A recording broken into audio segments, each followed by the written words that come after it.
Hey, welcome to the Liverpool Community Podcast. That's our new name here on Liverpool Online. Another new name for Big Condo because we are now in a new rebranding studio of what we've been going on here. And we have a whole series of new shows that are starting this week. And this is going to probably be one of the first new shows that are coming out because actually this podcast will be actually airing tomorrow because tomorrow is a special day for our guests.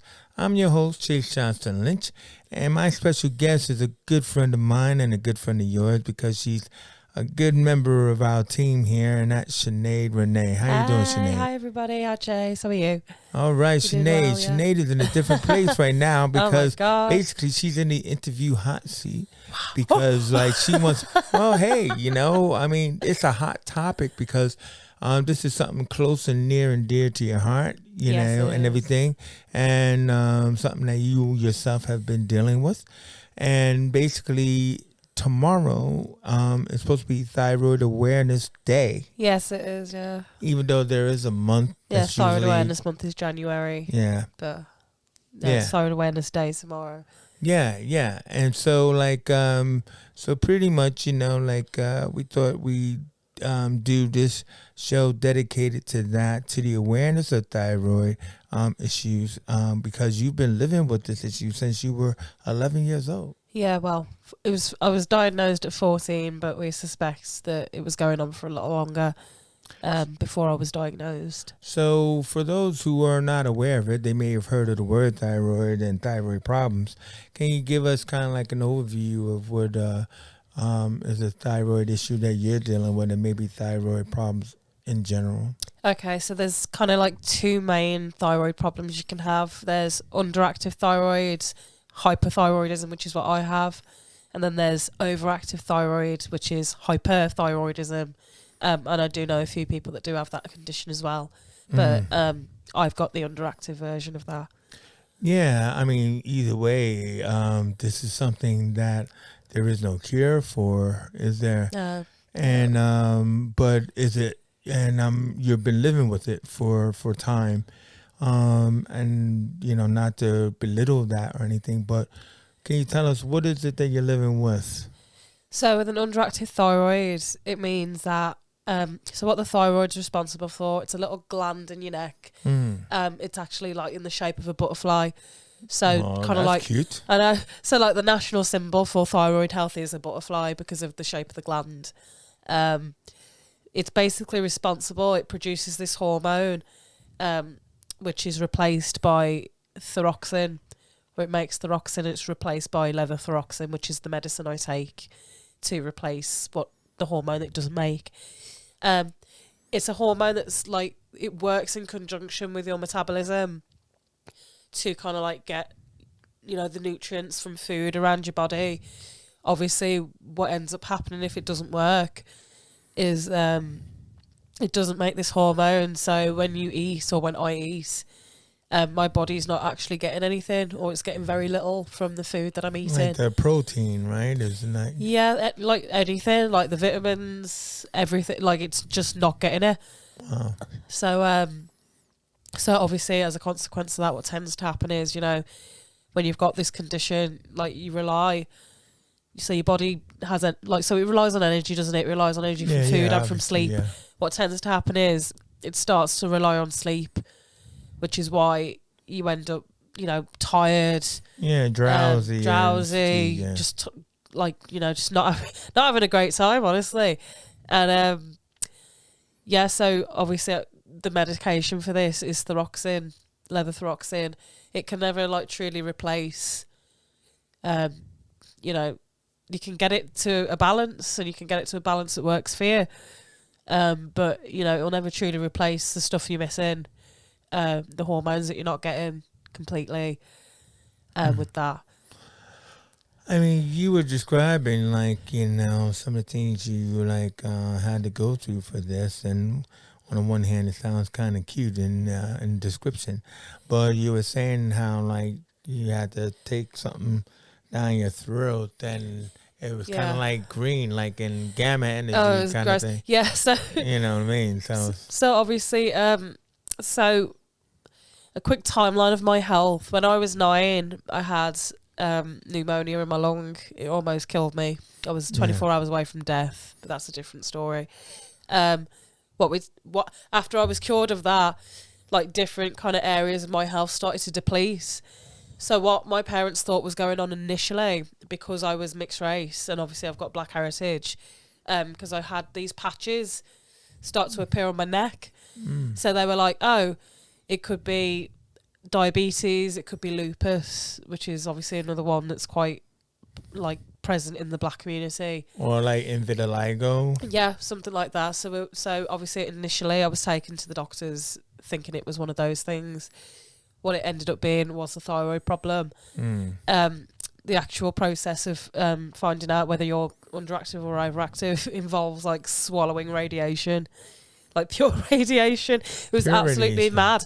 So yeah, it comes in like this little solution thing, and it's like bright pink or bright. I can't remember. It looked radioactive. I was like, I'm gonna have superpowers at the end of this. Exactly. Like seriously. Exactly. So it was paediatric at the time, obviously, because I was under 18. They basically put me and my family in this room with a little telly, gave me this radiation, and they were like, okay, let's see what happens. And I was just like, oh my God. And wasn't it supposed to be like, I mean, because did it glow through your skin? No, so it comes up on like an x-ray. Right. So obviously, if it gets to there and it's not getting past, like that's how they know it's underactive. And if it's like, you know, if it's bright, then that's how you know it's overactive. It's getting it into the stream. That's wild, because that is visually, it's like your esophagus that is going down. Yeah. And so, as a liquid, I mean, why would it get stuck?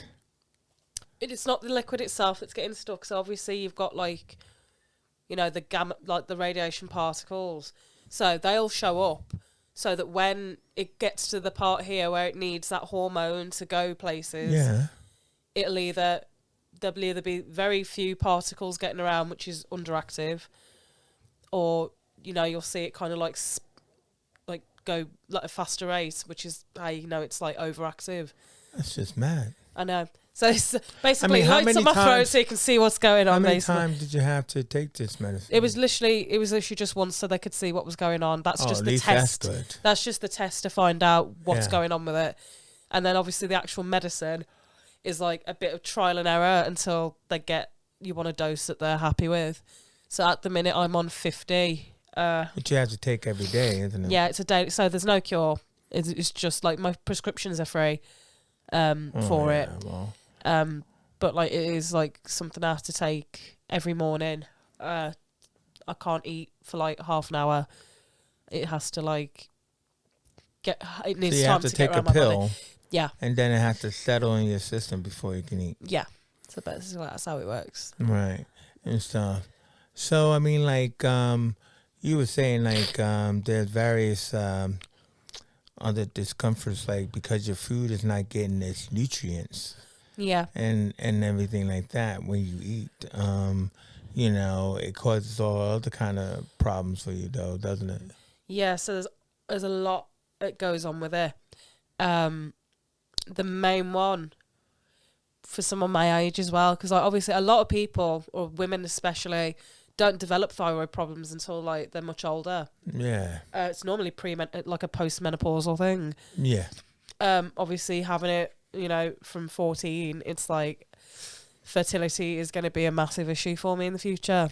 Yeah, imagine, like, you're talking to a 14-year-old. Let's talk about your fertility. Excuse me?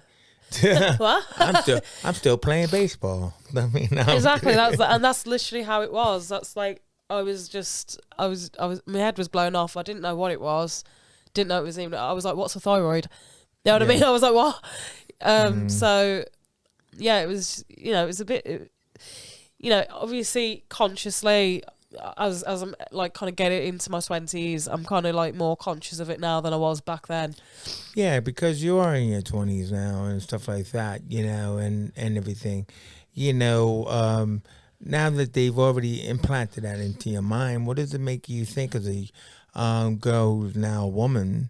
You know, I mean, what does it make you think about life as far as potential when it comes down to that? Like it is scary when I think, you Because know, they didn't like, say that you couldn't have kids. They just said that no, you had it's like, to yeah, it's, work at it, didn't they? yeah, like, I mean, when you look up, like, you know, what causes infertility in women, it's literally like the second option, like, for why you might not be getting pregnant. So, you know, at the time they said to me, you know, if I had a partner and we were ready to have a baby, then I'd have to, like, kind of contact my GP, kind of get the ball rolling. They'd have to up my dosage of my medicine, like, on behalf of me and the kid, basically.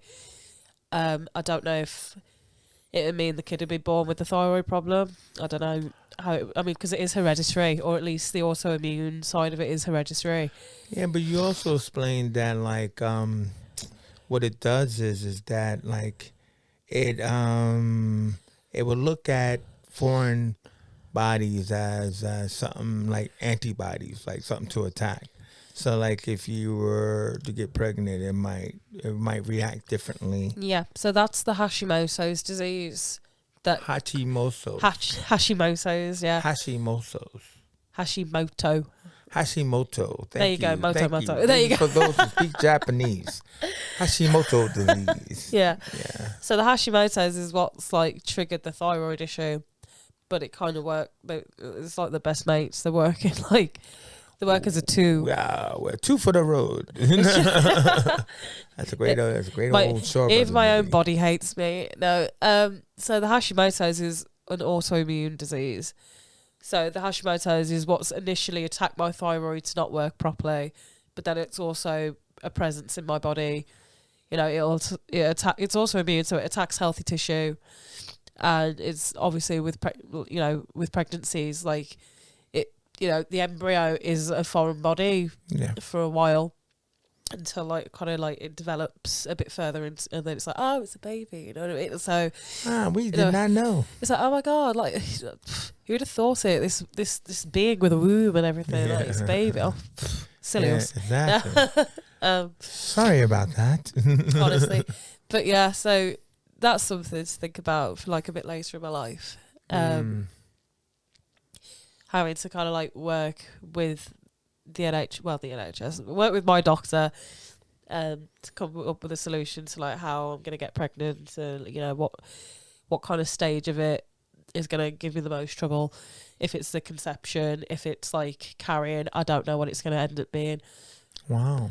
Yeah. I mean, it's a crazy thing for a young person to have to think about and everything, but you had to think about a lot of these things, you know, just in surviving, you know, not just the Hashimoto's, but, you know, the thyroid and everything else like that, you know. So, like, when you say that it's hereditary, you've checked in with your family to see, like, who else or where else did this come from, and still haven't really sourced that, have you? Well, no, because it's spotty, like, Spotty, yeah, because, like, autoimmune disease, it can affect you in different ways. So obviously mine was my thyroid, but I've got an uncle that's got diabetes. My brother's anemic, so the actual autoimmune side of it could affect you in different ways. Yeah. But as far as it, like, you know, it does pass down generational, like, through the generations, same way as, like, cancer kind of does.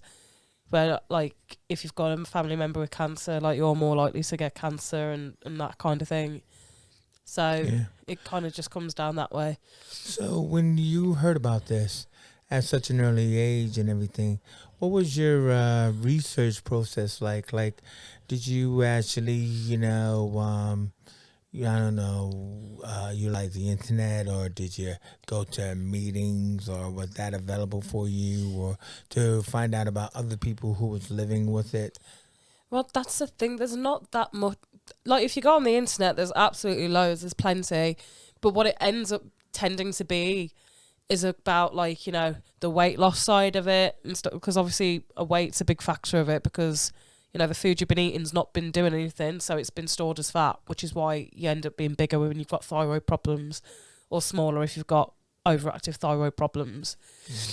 So a lot of it ends up being, like, you know, the weight side of it, and, like, obviously when it's women, the fertility side of it. But with me, it's kind of like, it affects me mentally quite a lot. Obviously my brain's just not like, it's not getting what it needs. It's not getting the energy it needs. You were talking about going through brain fogs. Yeah. So What's that like? it's horrible. It's like I know I'm here, but I can't speak. And I get it a lot when I go home.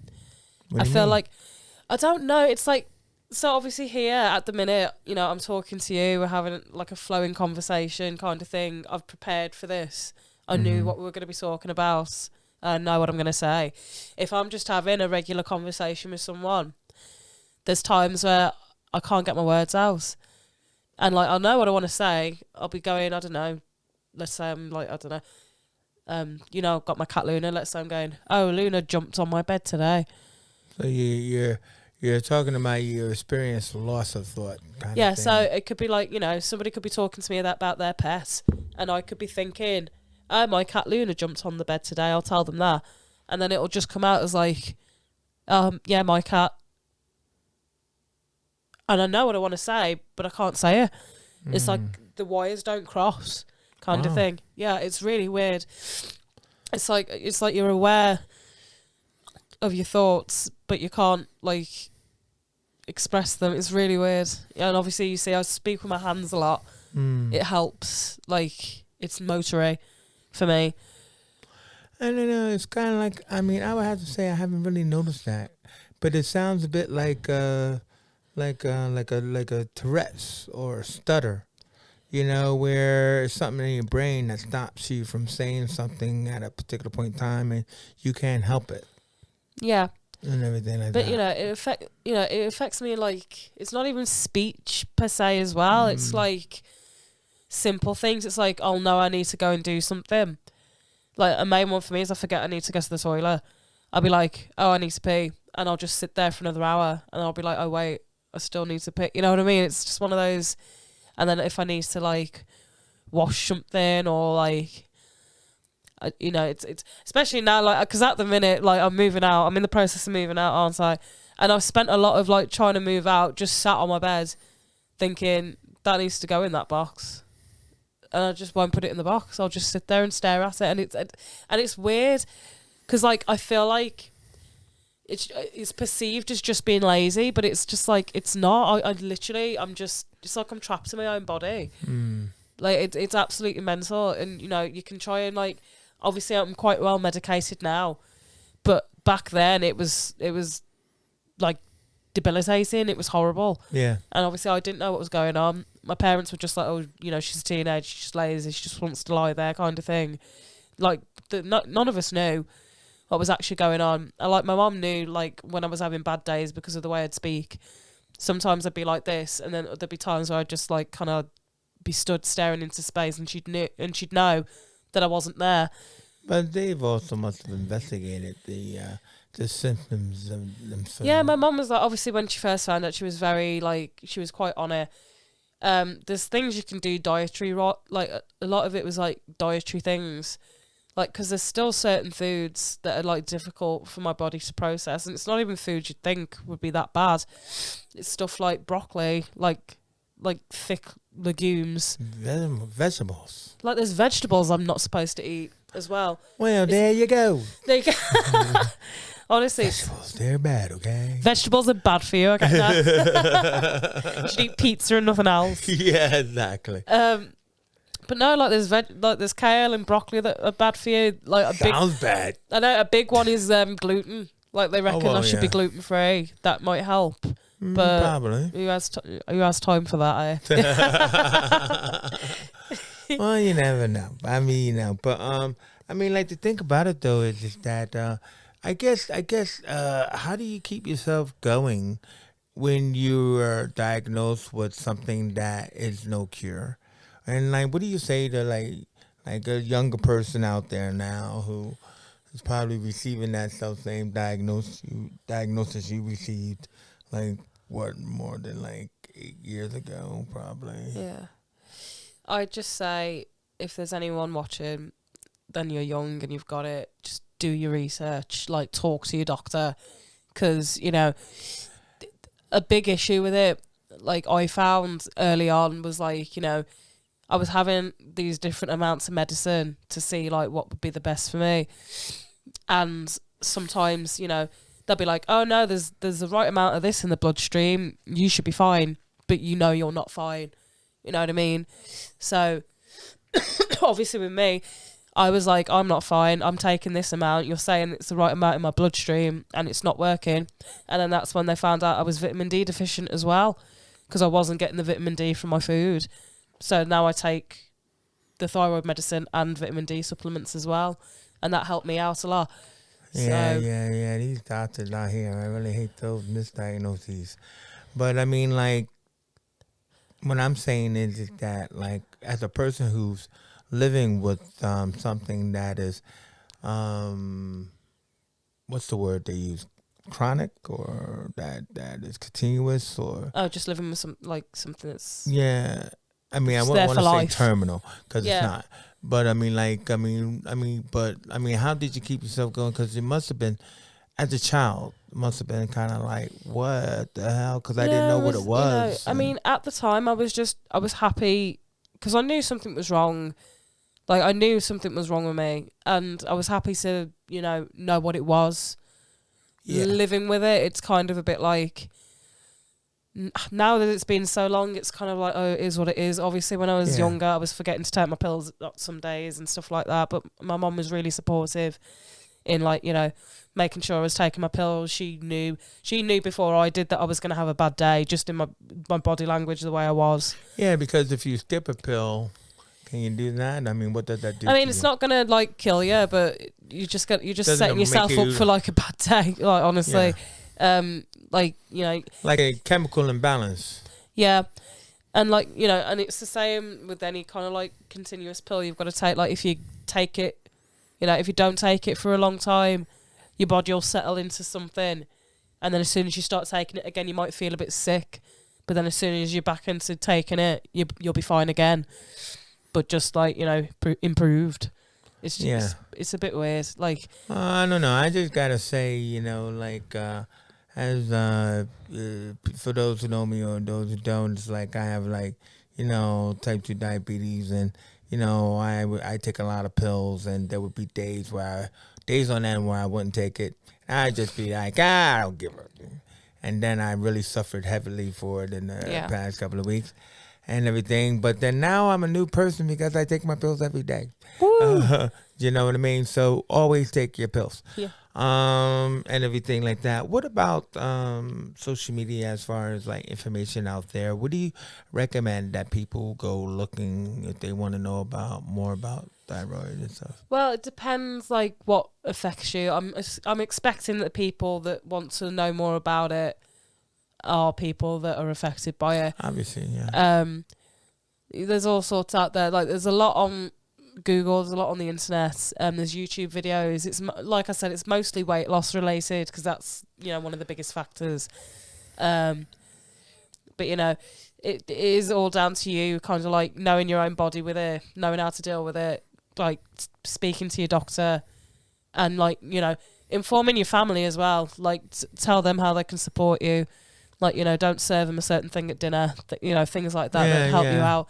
And, you know, because it's heavy, because it's like, it's one, you know, when we talk about, like, hidden disabilities, I feel like this one gets, like, glossed over so many times. Like, nobody knows what it is unless you've got it or you know somebody that's got it. Yeah, I mean, because it would seem to me like, you know, I'm from the 80s, you know, it seemed to me like that whole gamma thing around your neck reminds me of that TV series V. You know what I'm saying? So it's like, I'm not a lizard. I swear I'm not a lizard. But I mean, despite that foolishness, there's really nothing that people can tell. Like, if you have a thyroid problem, is it that people could tell that you're living with a thyroid No, issue? like I said early on, it was like, oh, she's just sleepy, she's just daydreaming, she's just staring into space, you know what I mean? Mm-hmm. And it's like I was fully aware of what I was doing. Like, I knew I was, like tunnel visioned. Yeah. It's just knocking myself out. Yeah. And if that takes a teacher telling me to, like, you know, pay attention, or, you know what I mean? Like, it was what it was. Yeah. And, And it is down, like, it is registered as a disability, and if you are severe enough, you can claim for it. You can work less hours wherever it is you work, because it is difficult. Like, there's, obviously, do you need like time, like, to yourself or to rest or anything? Do you think? like I don't know whether this was me more socially or whatever as a kid. Like, I spent a lot of time on my own, and it was kind of like, it was rejuvenating. It was like, it was my space to kind of just rest, so that when I did have to be out in social situations, academic situation, I was prepared for it. It was all about, like, kind of like the preparation. Recharged, don't they? Yeah, like, so it's all about your prep. Like, you need to, like, just in the morning, like, just make sure you've taken your pill, and then waited, and then eaten something that's obviously gonna be good for you, just to get you started. Because, like, honestly, on the days where you miss out and you don't prepare yourself and you haven't had enough sleep or you've not eaten right, like, you're just setting yourself up for a bad time. And for me, like, I used to get, like, for me, it was like irritation. Like, I was just angry all the time, and I was like, why do I feel like this? Like, just constant, just irritation. And it's because, like, my hormones were, like, out of whack. Imbalanced, yeah. Yeah, I was imbalanced. I was tired, and it was because of that the whole time. And, it's all in the preparation, I think. So, I mean, like, in closing that out is like, what do you want people to know, either about you or about thyroid condition in general? What do you want people to know? Just know their stuff about it. Like, if you know anyone that has a thyroid condition, like, it helps us when people know, kind of like how to support us. And there are good days and bad days. Because, it's like, it's a neurological as well as hormonal, you know what I mean? Like, our brain's not getting what it needs at times. So, it's not laziness. It's not kind of like ignorance. We don't mean to do it. Yeah. It's like, we're literally trapped in our own heads at times. We just need that little extra, like, kind of push in the right direction. Yeah. Like I said, I had my parents. They were really supportive. I managed to do, like, really well in my academics in the end. And, obviously I've come out, I've moved away from walls. I'm up here. I'm coping and acting. And I'm acting, yeah. Oh my God. And I think, a big thing of, like, how I've combated it, I think, in that sense, is, like, if I'm always busy, I don't have time to have that, like, slump. Yeah. You know what I mean? I think if I'm just, like, if I'm constantly, like, stimulated mentally, then, like, I'm absolutely fine. Like, I'll just kind of, like, get on the train of thought and just kind of go with it. If I let myself kind of fall, like, back when I was in school, if I was in the class, it's a class I don't like, I'm just like, you just kind of tune out and then you can't tune back in. Yeah. Kind of thing. So I can't say, Sinead, stop being lazy over there. What the hell are you doing? Come on. Yeah, it's not. Yeah. You're being ableist if you did that. Ableist? Oh, my God. I've been called a new name and everything. I'm an ableist. No, I'm not. So either way is I love her. I just all is good and stuff like that. I want her around forever and stuff. And, but it's not a death sentence. It's just awareness, But, I mean, there are people out there probably who are living with thyroid and not even telling other people about it. And hopefully this was an educational moment for you and for us. Here on Liverpool Online. And so we want to thank you, Sinead, for coming in. Well, thank you for having me. Opening us up to the awareness and everything. And, take care of yourself. Let's be careful out there. Hill Street Blues. I'm saying, you look at it. I'm Johnston-Lynch. It's been Thyroid Awareness Day and everything. And you know what? We out of here.